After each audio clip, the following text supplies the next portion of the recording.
Loud and Quiet presents Midnight Chats.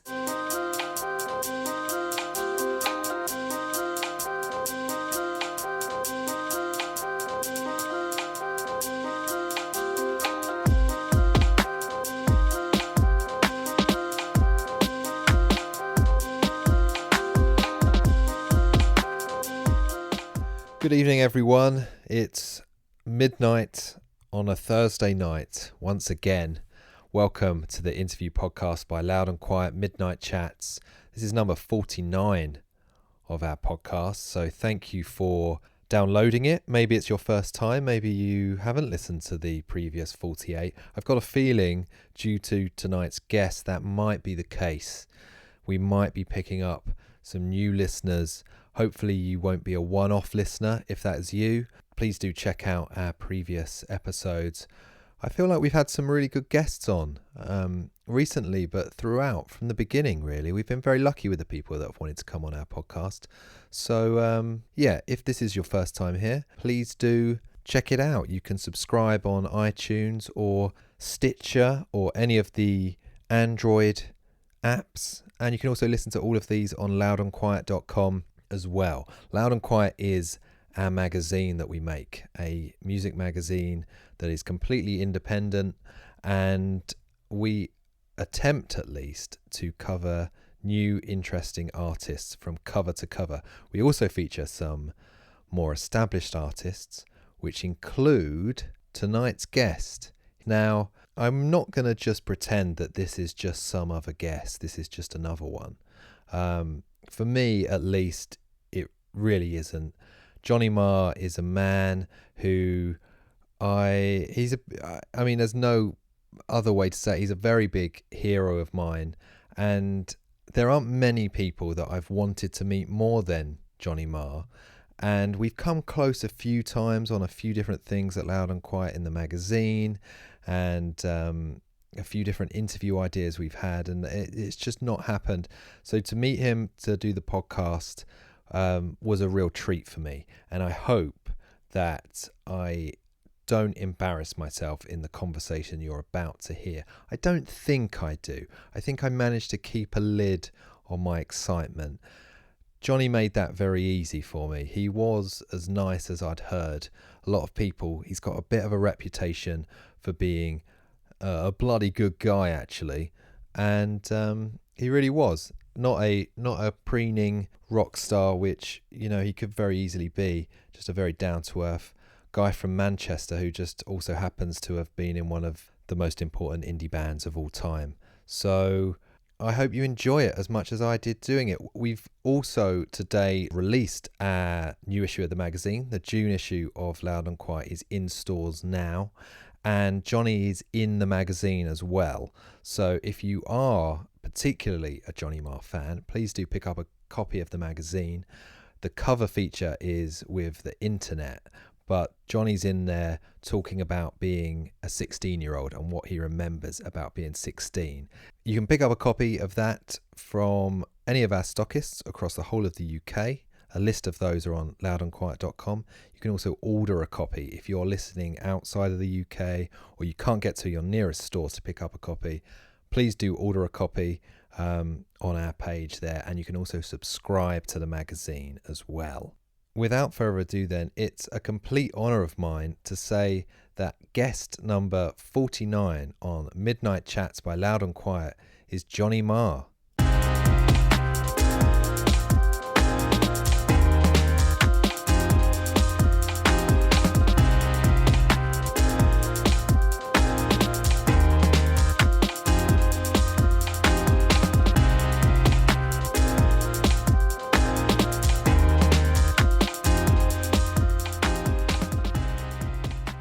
I think it was the start of last year we had Ryan Adams on this podcast. Yeah. He's a big fan of yours. I believe so, yeah. And at that time I was listening to Set the Boy Free. I was listening to the audio book version of it. Right. And I thought, and because I knew he was a big fan, I thought I've got that in my back pocket if this conversation's going bad, because he can be a bit of a tricky customer sometimes, so I'd heard. Oh, yeah. And I used it up quite quickly, the whole I'm listening to Johnny Marr's autobiography line. But it didn't go as well as I hoped. I thought we were going to then bond over this book, you know. But he actually just seemed to be quite annoyed at the fact that I was listening to it rather than reading it. Wow, well, I don't care. He was like, I'm not annoyed by it. Yeah, so he was good on him. Yeah, I think it didn't count. I kind of Offended his sensibilities, the purity of it. Oh, yeah, sweet. Yeah, it was quite nice in a way. He was sticking up for you and thinking, this guy's written this book, so like, how dare you just take this easy option? But I loved the book. I thought it was great. Cheers. I flew through it. Was it as cathartic as people say or presume writing an autobiography is? You know, once it had been done, I was sort of expecting some kind of catharsis and as almost as a payback. You know what I mean? You expect it because you hear about this great cathartic stuff that happens, and it didn't really. The process it took me 9 months to do it, which, given that it's a proper book, and my friends who've written similar books have taken 2.5 years, and that's not shirking it, or 2 years or whatever, to do a similar kind of book.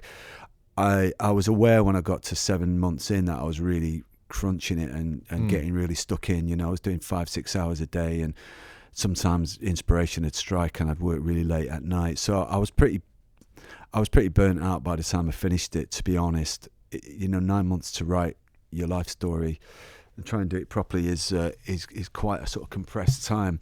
But I'd still be doing it now if I hadn't done it that way. So it was mind crunching, and it was a little like, I'd imagine, it was a little like working on a dissertation every day for 9 months, pretty much every day. Right. So it was that intensive. Things came up during the writing of it that I don't want to make it sound more dramatic than it was, but some things actually, made me feel immense joy and were very, very easy in the telling of it. My days with Modest Mouse, or, hanging out with my mates in the record shop, stealing record covers. My mate Malcolm was this amazing shoplifter. Those kind of things I'd forgotten about. And as they came up, I felt, it's a really, really warm feeling. And then there were other things that actually just pissed me off and made me I carried around for a few days. That kind of made me angry. I didn't realise my school, I'm not someone who always bangs on about how torturous my school was. I actually thought my school days, secondary school, as a teenager, would be really a bit of a breeze to write about. But when I started uncovering what that experience was like, this kind of anger came out in me, that this sort of resentment that I'd really withheld or just forgotten about. Of course, writing about the Smiths, the ending of the Smiths brought up some real sadness, and looking at it, not just because it's so important to people, and I realised that was going to be the kind of thing that most people were interested in, but looking at it from an adult, so a much more mature person's vantage point, that made me sad. Really, I didn't want to pour too much syrupy kind of emotion on it in the writing of it. I wanted to keep the book a consistent tone and not too much of a drag. But so that was a drag, but it was sad. But that's what happened during the writing of the book, and I think it's not like there's catharsis going on, but I think I'm now in the process of post-book having literally written the chapters of my life and released it.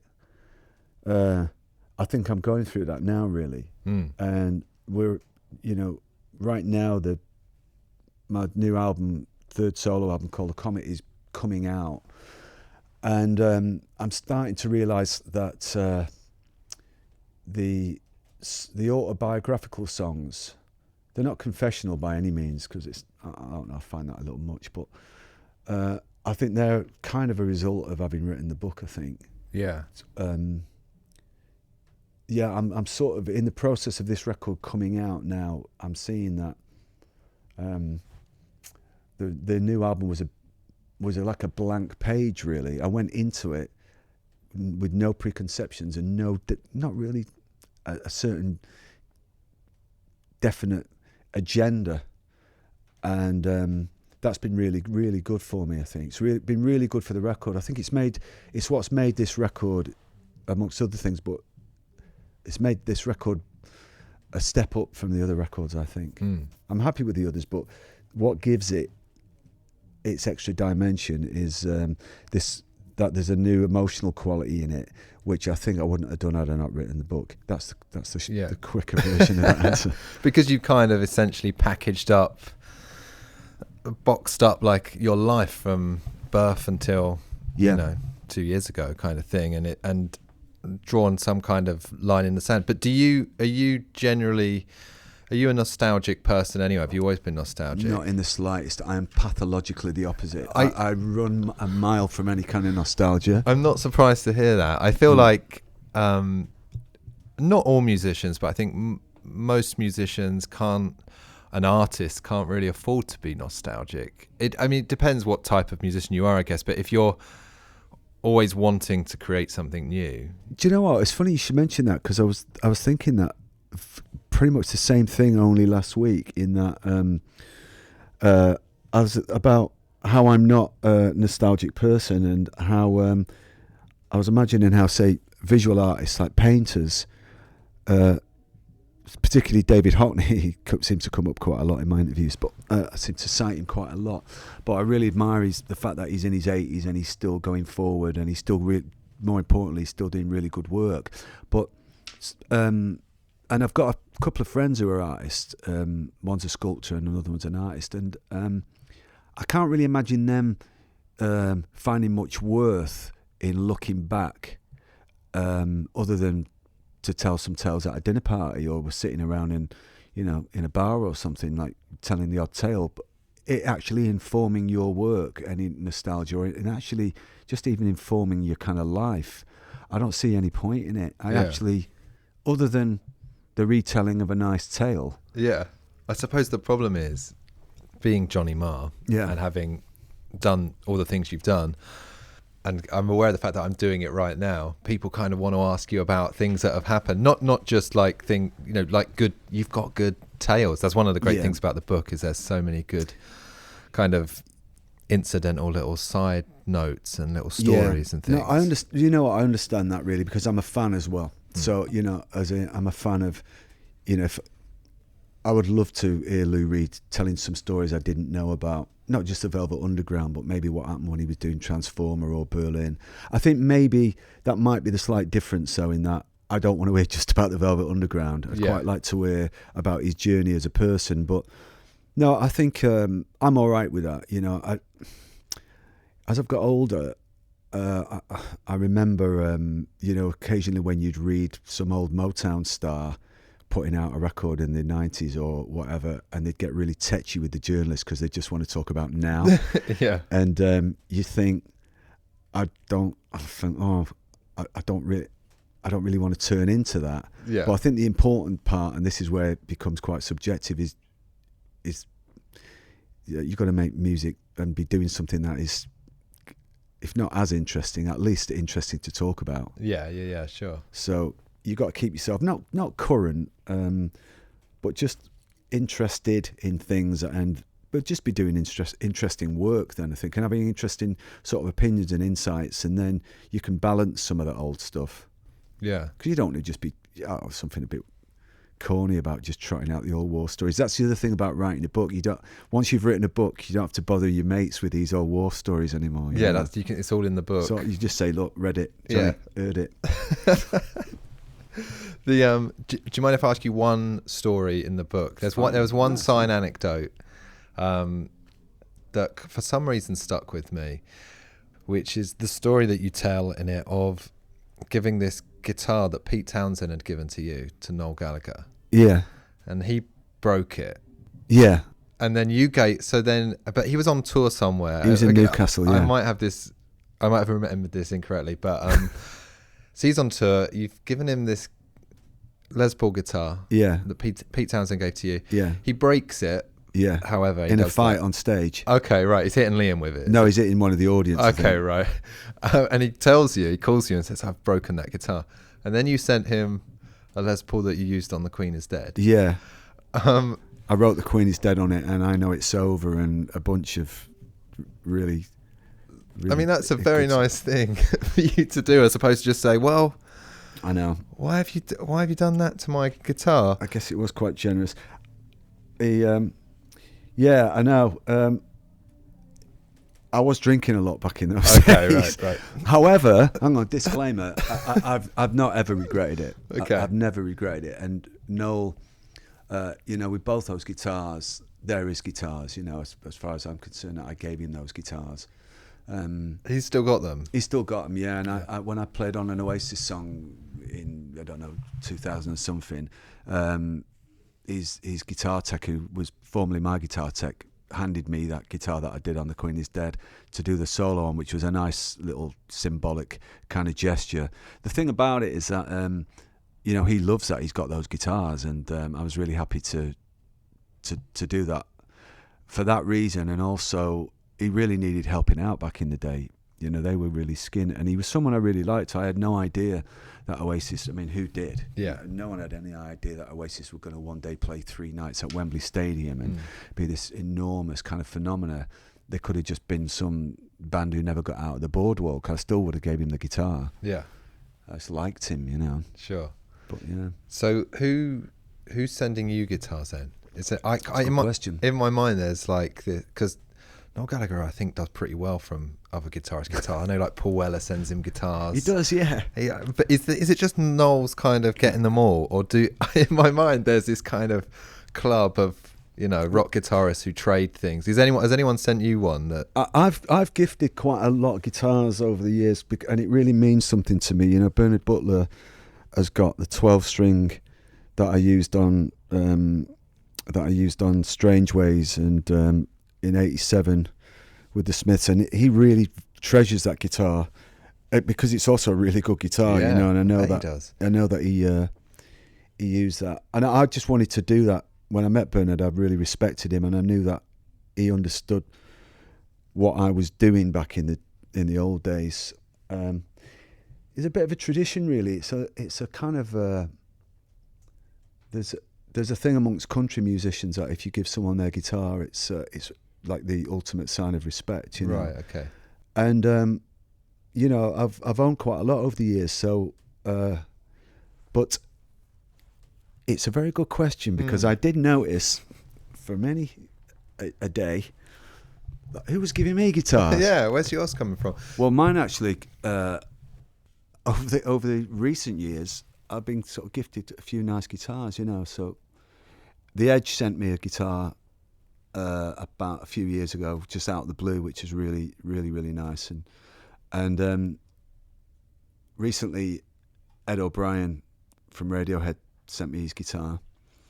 And do they come with notes on? Saying is it just like kind of? No, they always come in. We'd always come in notes. And no, Rogers gave me a guitar, which was fair enough because I gave him one. And Chrissy Hine gave me a guitar recently. This is all quite recently, actually. Okay, so you're cashing in now. You're getting them back now, which is good. Yeah, it's like my pension. Yeah, there must be some that you have. There must be instruments that you have that you're almost kind of Spinal Tap about. Like, undoubtedly, you can't even touch that one, let alone have it. Yeah, well, there's a very well-known red Gibson 355 that I used in the Smiths days, which actually wasn't right throughout the Smiths career, but there was a lot of quite well-known photographs taken. There's a famous one of me smoking a fag with opening the guitar case, and the guitar's pretty much as big as I am. Yeah, I was so tiny, and that's got quite a good story to it, which I've been asked to tell a few times about when Seymour Stein from Sire Records, he bought that for me when the Smiths signed to Sire in 1983, and that inspired Noel, and it inspired Bernard Butler and stuff. So I'm actually really proud of the fact it's inspired 2 guitar players that I really like and who are mates. But that's, over the years, that's become like a pretty treasured guitar. And I know Ryan Adams likes this Red Les Paul, rather, that I started using in 1985, and he's got very good taste for that, because not everyone picks up on that guitar, and it's a really, really great guitar. I mean, that is very, very important. So, like a lot of guitar players, would be here for hours if I start going on about all my gear. But yeah, there's a few really important ones that I've kept. You were a great footballer as a kid, and played. You trialled at Man City, right? Yeah, Nottingham Forest as well. Yeah. Retrospectively, do you think you would have had the temperament to be a professional footballer? Would that have suited you if it had gone that way? No.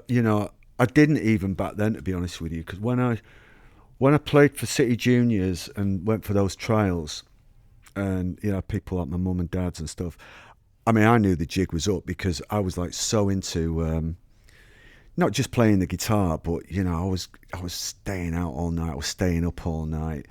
I always joked about I was the only footballer with eyeliner on the pitch, which is true, but that was sort of symbolic of my kind of commitment to, I was just really getting in deep into the life of a musician.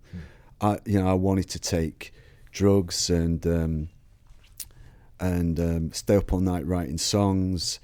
I mean, it was completely opposite of what a 15-year-old boy should be focusing on if he's going to be a footballer, any kind of athlete. It was just happened at the time when I was really discovering all of this stuff. So internally, I knew, like, oh man, I mean, if you'd asked me a couple of years earlier, like now, academies and all of that, when they get you at 8, 9, 10, might have been a little bit different. I mean, I'm such a musician. Yeah. I'm such a musician. It's I can't really imagine it. It's hard to. I as a kid I grew up in Essex, and football was life. As a small boy, as everyone in my town, it was all about football, and I loved football, and I loved playing football, and I do miss it. But what happened was, I think I got into music, and I only had enough room to obsess as much as I obsess over music. I had to choose. I felt like I had to choose. Like, it's a full-time job, isn't it? Even being a football fan is a full-time job of knowing everything about it. Well, I think what you might be talking about there is, like, I mean, in my case, it was very, defined. I am going to be a musician, and I mean, I always wanted to be a musician from being a little child. But I am gonna I was learning about how to put a band together, finding rehearsal rooms, and it wasn't just about staying up and taking drugs. I'm like, okay, leave school. I have to leave school. My older mates are in bands. They're going in Virgin Records looking for a bass player and all of that. Okay, I have to be like that. So it was all aspects of that. But I think what you're talking about really is almost commitment to a vocation, really. Yeah. In my case, it was musician. In your case, being a writer or getting your magazine together. And people have got all these different stories. When you get a clear inclination and a vision or a path at a young age of what you might be able to achieve, or an obsession, say, it's not only is it very powerful, it's actually really quite unusual. And you're very, very lucky to have that, because we all know that most people don't really know what they want to do until they're 22, 23, 25, 27 or whatever. You fall into your occupation, you're from trial and error. And that's kind of the way it should be. But I was so hell-bent on doing what I now am doing. And, it took a lot of work. I didn't know I was going to, quote-unquote, make it, I just knew whether I made it or not. I just knew I was going to give it a go, and I really wanted to do it. In spite of, what people read about me being so self-assured, and a lot of that was bravado, frankly, But I had such a love of what I wanted to do, and I see it occasionally with when I've seen it with other young people. It's very rare whether they want to be in clothes or fashion or do makeup or be an artist or whatever.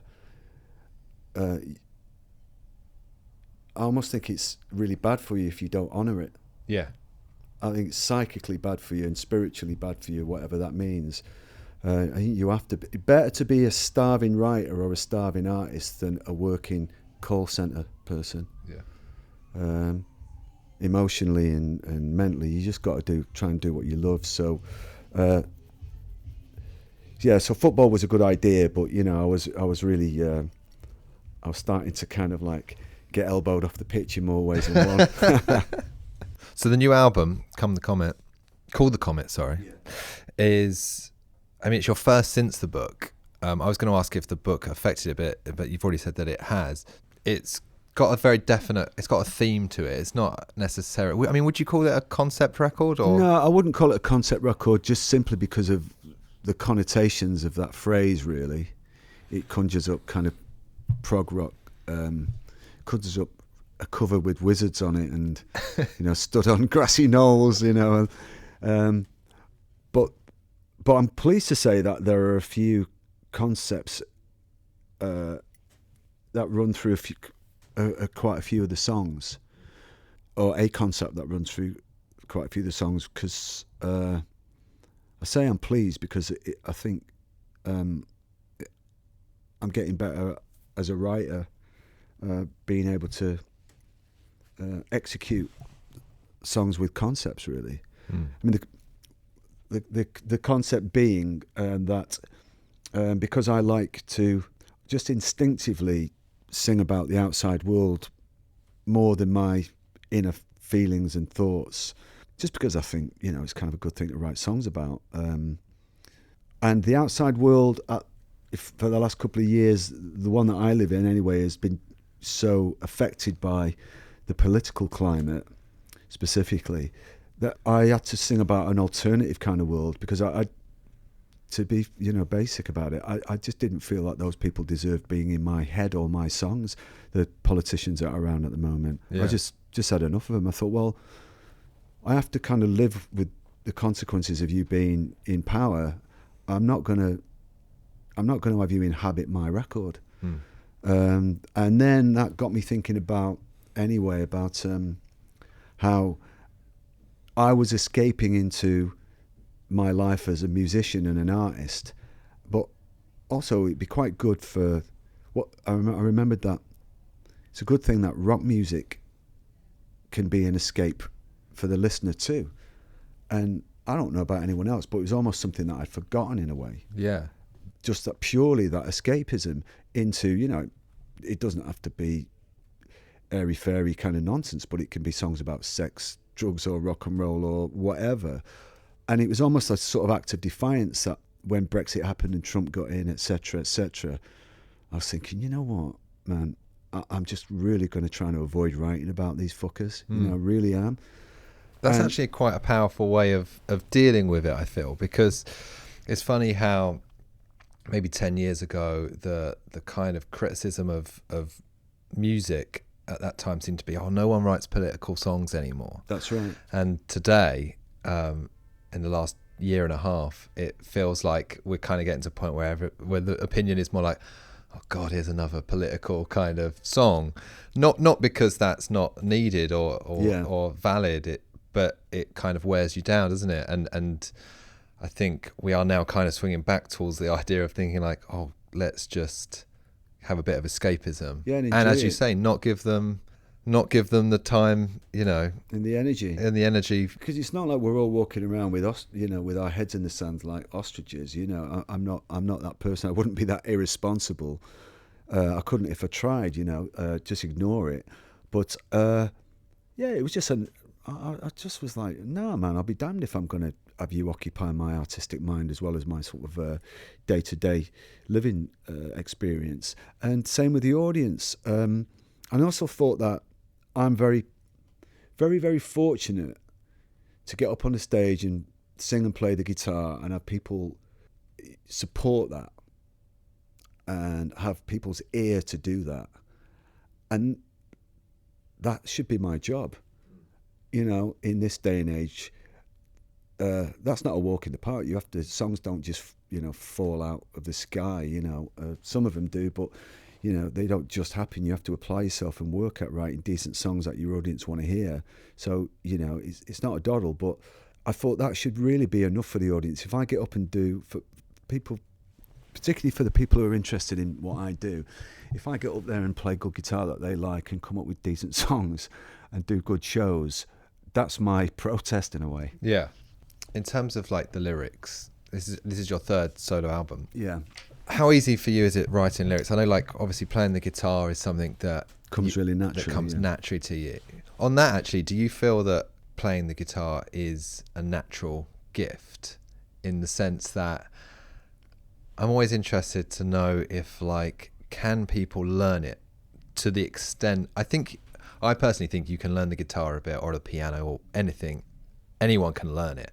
Yeah. But there is a difference between learning it and mimicking it, and actually being this kind of feeling, seeing a guitarist and you think, oh, that's like that gift. That's what they're... I know that sounds a bit like hammy and hippie, but you know, when you see Jimi Hendrix play a guitar, you know that however much anyone else tries to do that, they can't do that. That's just in him, kind of thing. Yeah. Do you feel the same? Did you feel that with the guitar with you? Like, it was just in you to be able to play the guitar that way? You know, false modesty aside, I do. Because I'll tell you why. Because there's been there's times in my life when I can be quite cavalier about it, even, you know, and I try not to do that so much. The fact that I started off so early as a kid, and I'm not like this crazy whizzy technical player, but what I do comes very easy to me, you know, and it helps being completely obsessed about the instrument and obsessed about playing it. But it does come really naturally to me, you know, and it came naturally to me when I was starting out. The basic obvious things when you're 7 or 8, trying to hold down on a really crappy acoustic, hold chords down, which is physically very difficult, and it hurting your fingers. Yeah, and indenting your fingers, and for the first time, all of that stuff that people know who've tried to learn the guitar, all that happened to me, but I completely... So it happened, but I ignored it. I was like, well, you know, this will go away in 2 weeks, because this hurdle was tiny. The joy that I was getting from just plunking away and was so much greater than any kind of, you know, discomfort. In a way, I almost had, you know, it's just going to sound ridiculous, but when I was getting the calluses on my fingers, they were like my battle scars in a way, really. I loved it. Yeah. And other people will know what I'm talking about there. And I loved all those hours of that I put into it. So playing the guitar was always came really easy. When you're that interested in something, it's quite easy. Sure. And how about the lyrics then? Now that that's you as well. Yeah. And especially having been in a group with such a lyricist as Morrissey. Yeah. Do you find it easy writing lyrics anyway? And do you feel any pressure from the groups you've been in where the lyrics have been of a kind of insane standard? Some are easy, some are difficult, some are really difficult because you have to really get into crafting them. So it's a lot of work, but you know, the pressure that I feel for writing lyrics comes entirely from the apprenticeship, is the best way of putting it, that I had as a 14 and 15-year-old around some adults and older kids who were very discerning. So that, let's say, quality control, if you like, went into me then, 14, 15. It didn't go into me because I was in the Smiths. I understand what you're saying, and Morrissey, particularly being very revered, hasn't played into... It doesn't affect... In other words, when I write lyrics, I'm not going, does this measure up to the Smiths? I'm kind of going, does this measure up to the person I was, what I twigged at 14, 15 about decent writing? That's gone with me all the way through the Smiths, through the Neil Tennant, Isaac Brock, Modest Mouse, everyone I've worked with, whether it's Beck or Neil Finn, on and on, all these different people I've worked with. That journey started at 14, 15, when I was like, oh, right, okay, Lou Reed's really, really good. And Ray Davies is really good, and started measuring that up. And I used to measure Morrissey up against that. Right. And I used to really love David Bowie's more surreal early 70s lyrics, the kind of androgynous and surreal ones, Driving Saturday and, Oh You Pretty Things and Kooks and just all of that, Hunky Dory, Ziggy, Lad Insane period. And that criteria, if you like, and that bar it's something that's been set over all of my life, really. Debbie Harry, I think, is a really great lyricist of kind of pop and new wave music. And so I'm if I'm competing with anyone, I'm competing with all of that. Sure. Yeah. Yeah. I know you work with a band and you have a band Yeah. still, but it is different, isn't it, releasing records as Johnny Marr, as a solo artist. How are you enjoying it, just generally? Well, today as we speak, it's the release of my first single, which is called Hi Hello. And because I was such a absolute nut at 8 or 9 about 7-inch singles, I just thought they were the greatest thing in the world. I thought they were better than football. I thought they were better than... I mean, I loved clothes, I loved football, and I even really loved girls even at a young age, and I loved a lot of things, but a record and what it did was really up there, really, really up there, which is why fans will know I've got this 45 tattoo on my arm, right? And so days like today when my single, I still think of it as a single, and it will exist on 7-inch. I mean, I'm not like some old retro daddy kind of vibe, but,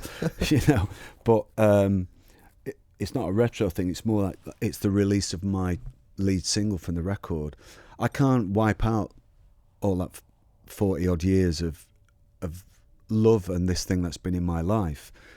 So putting out a Johnny Marr single, and I really like the single as well, you've asked me out at a good time, because it's, today it feels really, really good. So I'm really enjoying it. It's a very rewarding thing. Fans are hearing it for the first time. One of the upsides of social media is that you get that absolute reaction, particularly if it's a good reaction. Yeah. Straight away, from fans, so you know that they're hearing this record. So that never diminishes for me. I think it's really exciting.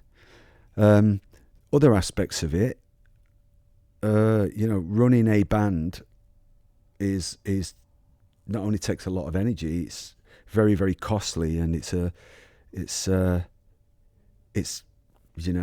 want to say it's a business, because it's a lot more than a business, but it is a business, and you have to get out there and, you have to get out and roll your sleeves up and do it. It's being the boss on the road, it's not enormous, but I have, 12, 14, 15 people, and that brings a sort of kind of pressure, but I'm always going to be doing it anyway, so I might as well be trying to employ people while I do it. Sure. I think I probably know the answer to this, but would you consider playing back in another band? Yeah, I might actually. Yeah.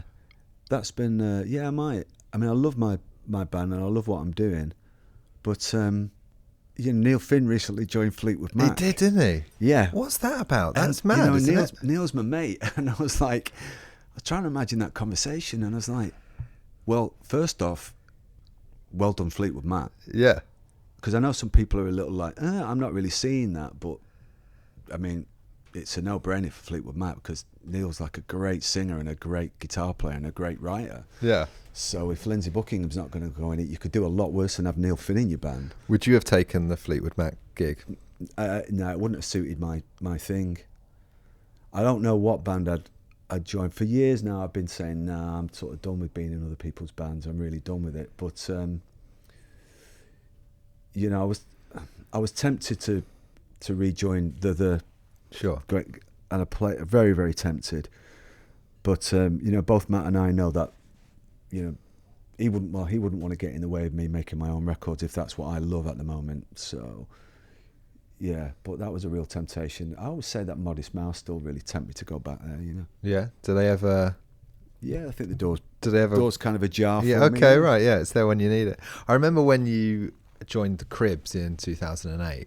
Yeah. And I mean, I don't know if social media was around then. I'm sure, and Yeah. the feeling of things. I'm sure get back to people or whatever. But for me, it felt like a lot of people kind of didn't really get why you were doing it. Yeah. And to the extent that some were kind of a bit like annoyed.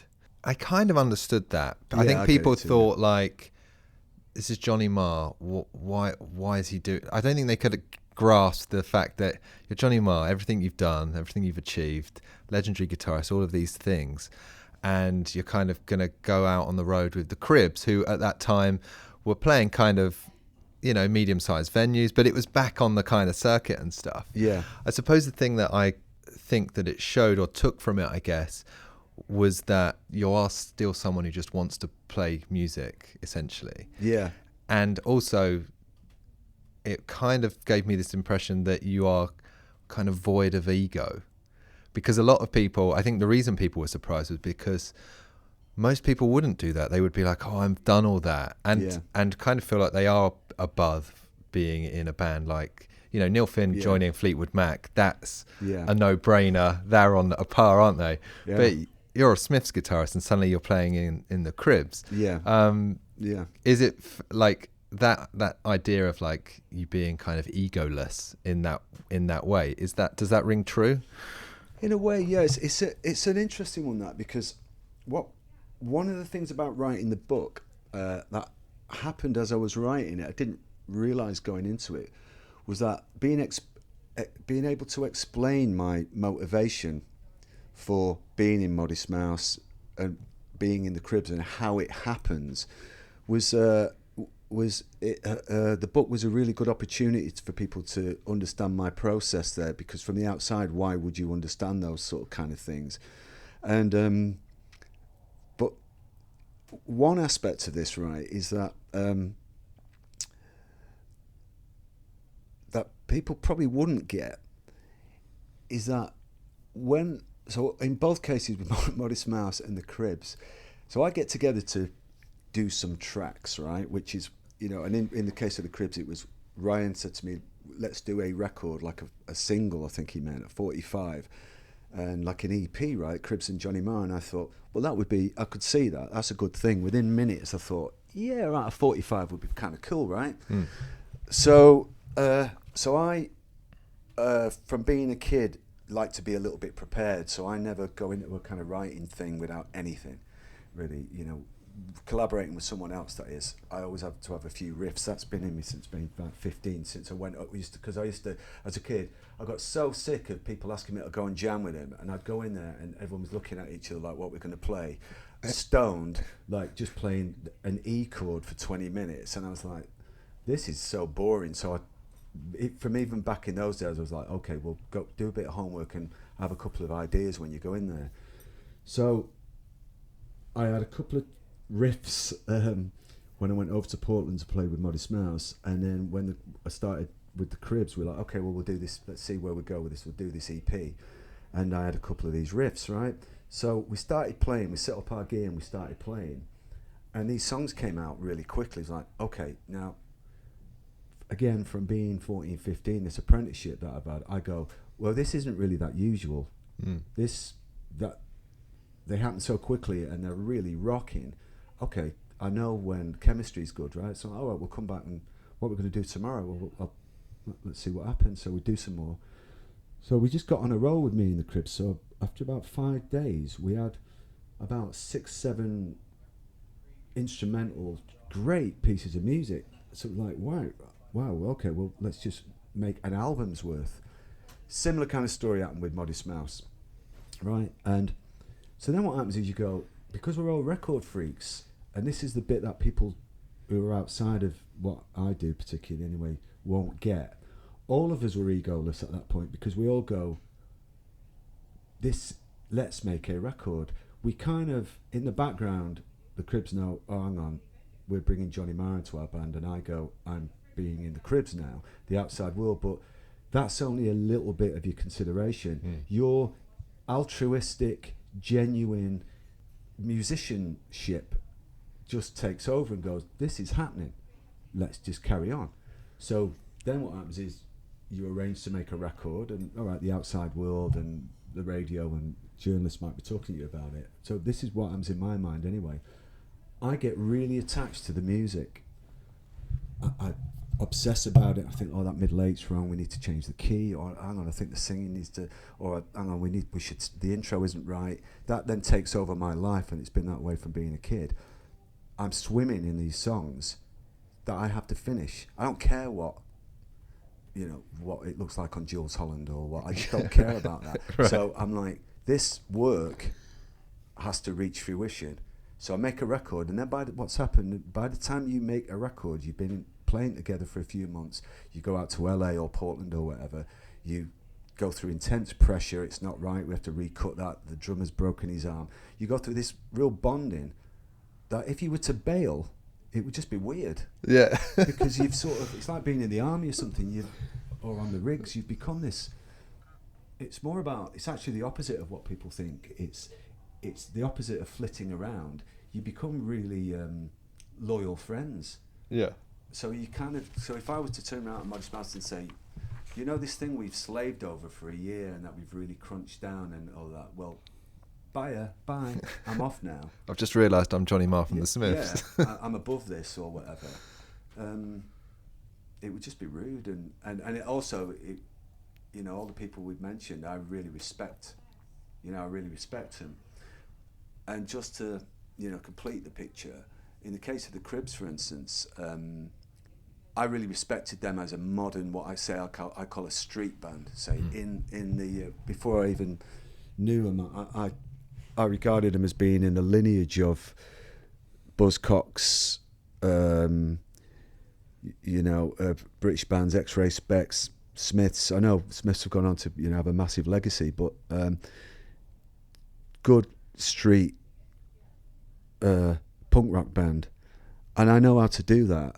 And I thought, all right, I want to experience being in the modern version. I want to know the reality. It will be good for me as a musician. In a way, it's a little bit like a stand-up, getting back and getting in front of crowds in clubs and stuff. And I just thought they were great, and I really loved the Jarmans. I loved the family, and I thought these are the best modern British band around, and they've invited me to be in it, so I'm going to join this band and I'm going to be in it and get back in touch with what it's like being in a young, happening band. So that's the way I think, really. Yeah. I'm not very careery, in spite of what people may think. Well, by having that attitude, is how you've ended up kind of. It's the reason why we can sit here and not just talk about the Smiths and get your old war stories that are now in your book. Is the reason why your book has more to it than flick to the pages of the Smiths and then it's going to trail off, Yeah. And in that time, you went straight from the Smiths to working with Talking Heads, as we've mentioned, Pet Shop Boys, Bernard Sumner with Electronic, Matt Johnson with the list kind of goes on and on. But there's one name. I was looking at your Wikipedia page yesterday, because I'm a great journalist and that's where we get all of our facts. A Girls Aloud song. You played on a Girls Aloud song. Yeah. On their final album. I think I played on 2. Oh, did you? Yeah. The one that I wrote down was called Roll Back the Rivers in Time. Maybe I just played on that one. I don't know. From Out of Control. What? Why? No, I wasn't going to say why. I don't mind. I was going to say why, but not just why. I was going to say, I imagine you get offered a lot of kind of jobs, for want of a better word, right. A lot of kind of writing gigs, and that can be from anything from something like the Cribs, but also to like, pop stars and songwriting and, ghostwriting and all that kind of stuff. Yeah. What was it about Girls Aloud or that offer that you were like, yeah, I'll do that. I'll take that? Well, it's a kind of, I wish it was a better story, but I was working on a Pet Shop Boys album, and their producer was working simultaneously on this Girls Aloud stuff. And I'd made the comment that a couple of their records have got really good guitar parts on. Right. Which they do. And he... Sound of the Underground's got that surf. That's what I'm talking about. Yeah, there's that. And then there's another one that's got like a really great acoustic thing on it. So I think that's a fair comment. I love pop music. I won't say I'm a fan of Girls Aloud, but I made that comment, and I think he saw that as an open door, really. and so he said, look, tomorrow before you start with Neil and Chris, will you play on these tracks? And do you know what? I'm just a great joiner-inner. I probably would have like not done that. I would have, thought about legacy and all that. I probably would not have done it. There's a part of me as well which is so perverse that I quite fancied it. I got such a stick from certain parts of the music press when I left the Smiths that there's a sort of irking. I know, people think I'm a nice guy and stuff, probably, but irking some people, particularly the indie militia. Yeah. I can't. Sometimes it's just so. There's such a delicious opportunity, and you're not going to get much better opportunity than to piss the indie militia off than to play on a Girls Aloud track. So I thought, all right, fuck it, I'll just do it. No one's going to know.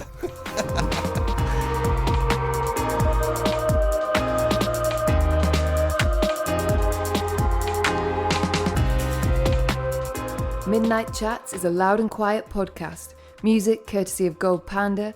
Search Midnight Chats on iTunes for more episodes and to subscribe.